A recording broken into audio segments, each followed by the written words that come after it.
How's it going, YouTube? My name is Austin Urlocker, and today's video is a beginner's guide on how to become a better ledge skateboarder. If you're interested in learning how to skate ledges or just start progressing more quickly with your ledge skating, this video is going to be for you. I'll be covering the essential tricks that I found help me start progressing far more quickly for ledge skating.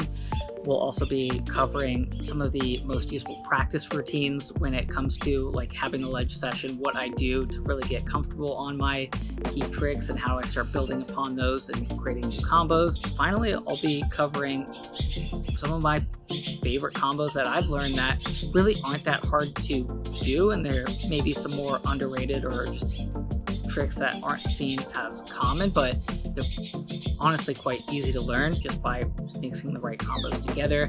All of these tricks are something that if you've got your basic foundations down, that you should be able to pick up pretty quickly. If you find this video helpful, you enjoy the content, or just like watching the skating, so subscribe to the channel. Aggressively After Skateboarding, that's the brand, it's the lifestyle. Let's get into it. Let's talk about the foundational ledge tricks that help me progress faster, and hopefully they can help you progress as well. I really started out like most skaters, having frontside 50-50s, backside board slides being the first couple ledge tricks that I really got locked down. Then I moved on to really learning front 5-0s, frontside lip slides, backside crooked grinds. But I hit a wall once I really started to try and learn frontside Smith grinds, front nose grinds. I was limited because I wasn't very comfortable in different positions on the ledge. And I took the time to go back to the basics and take my 50-50s and board slides and focus on doing them in as many stances as possible and get them consistently. That's when I started to see some real progression. That meant getting super comfortable doing backside 50-50s and frontside board slides, practicing 180s into my 50-50 grinds, doing nollies, fakie ollies, any kind of pop shove into those 50-50 grinds, even focusing on things like switch board slides and working to hold my frontside 5-0s for as long as possible.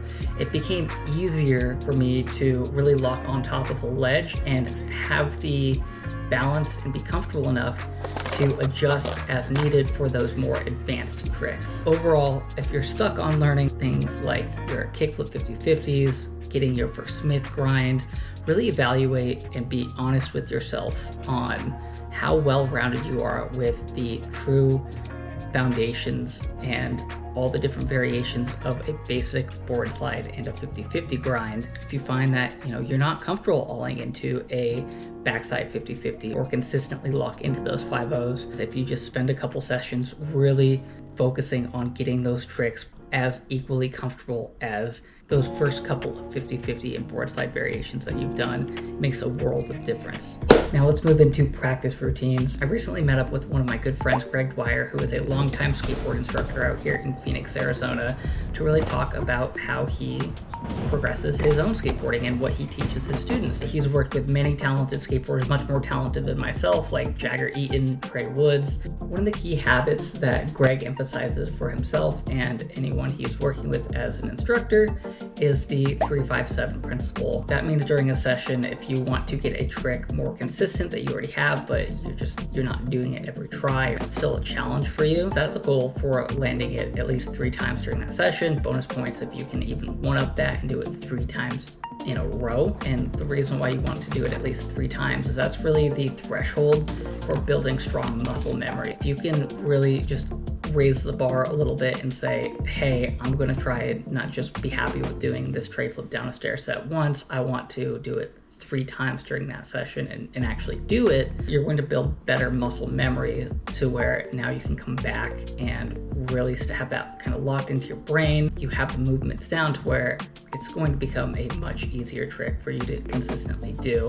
Sounds simple enough, but some tricks are obviously much more taxing and harder to do than others. If you're having trouble landing a new trick and you haven't gotten your first make yet, at least set a goal for sticking that trick 5 times. So if you've done like 95% of that trick and you're really just having trouble rolling away, it's still important to build that muscle memory for the portion of the trick that you do have down. Even if you know, or if you just have a feeling like, hey, I'm not gonna really make it today, at least being able to get that stick 5 times in a row, similar to the rule of like rolling away 3 times, at least getting that movement of doing the motion and getting back onto your board 5 times during that session is going to help build up your confidence for maybe when you come back with some fresher legs the next day, or just in a better mindset, and you have the hardest part of the trick really locked down, and it's just being able to focus on having your balance and your body set properly so you can get that roll away. Finally, and this is really the hardest part about the principle, is the 7 piece. If you're really struggling to even come close to a trick, try and limit yourself to taking 7 attempts and then taking a break. This is particularly hard for skaters and myself. I find myself breaking this rule quite a bit because it's so easy for us to, say one more try and try and throw ourselves at that trick again and again, thinking we have it literally in the next try, but come on, we all know that's a lie. It never really works out, right? If I'm doing hours and hours of a trick and still not getting it, my body is kind of building bad habits of what's not working there. So I'm not saying you have to stop the trick for the day and just walk away from it, but maybe just take a breather, go get some water, try a couple other tricks that you do have on lock and build that momentum of rolling away on some easier tricks, then come back to it with a little fresher mind. You've got the kind of the movements that don't work kind of wiped from your muscle memory there, and then you can come back and try it again. Oftentimes when I do this, I find myself actually getting it much quicker than if I were to have continued spending a full session, a full hour, a full 2, sometimes even 3 hours just throwing myself at a trick. Because if I do that, by the end of that session, I'm farther away from that trick than when I originally started out. My first couple attempts may have been really close, but as I've tried to pivot and adjust my body, maybe I've done it in the wrong way and it's just not quite working out. But now I'm locked into that feeling and I'm comfortable in doing the wrong movements. But overall, this is really just a guideline. It's not a hard set rule. So use it as you see fit. It really benefits me when I try and learn new tricks and prevent myself from getting stuck too hard on something, just taking a break and going back. So again, 3, 5, 7, land a trick 3 times, stick a new trick 5 times, or limit yourself to 7 attempts in a row before taking a break and trying something else and then coming back to the trick with a fresh mind. Before we end today's video, I wanted to share 3 creative ledge combo tricks that are honestly really fun and will get you some board taps at the park when your homies see it. And they really just use some of those foundational 50-50 and board slide variations. We're gonna start out with the switch board slide big spin out. Kind of fell out of that one, so I want to try and get a little switchboard slide with an actual lift off the end of the ledge. I'm going to take that one, so I'm going to try and do the exact same motion, maybe come at a little bit more of an angle, so I'm on the ledge kind of like that in the switchboard slide. So I'm ready to give that little shove motion, and then it'll prevent me from under rotating the big spin and kind of coming out a little more straight without having to tack out. Just missed that one a little bit. One thing that's really good to keep in mind when you're in that position is when I'm on top of the ledge, I try and keep my feet as wide as possible when doing the little shove motion. Kind of under rotated it there. That's what I was talking about earlier.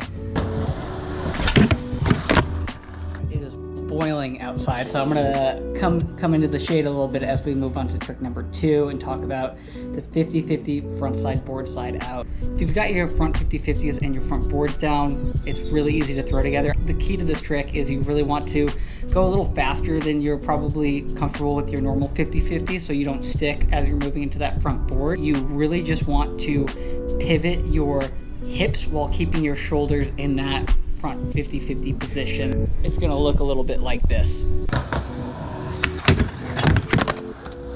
That was kind of it, but let's try and get one where I'm a little more on top of the ledge with that front board. final trick for today is going to be the fakie big spin board slide. I'm gonna be honest, I've actually never done this trick on a ledge, only flat bars. This is really gonna prove, like, if I have the really foundational tricks down, is it going to be easy for me to learn on a ledge? Probably going to just really have to focus on popping that big spin and getting myself really far on top of the ledge so I can put the weight on my front foot and actually get that slide out. Since it is a new trick, we're gonna try and get it 3 times during this session before we head out. So let's get to it. That looks like the right motion. I just gotta go a little faster so I slide on the ledge. That's technically 1. That one doesn't count.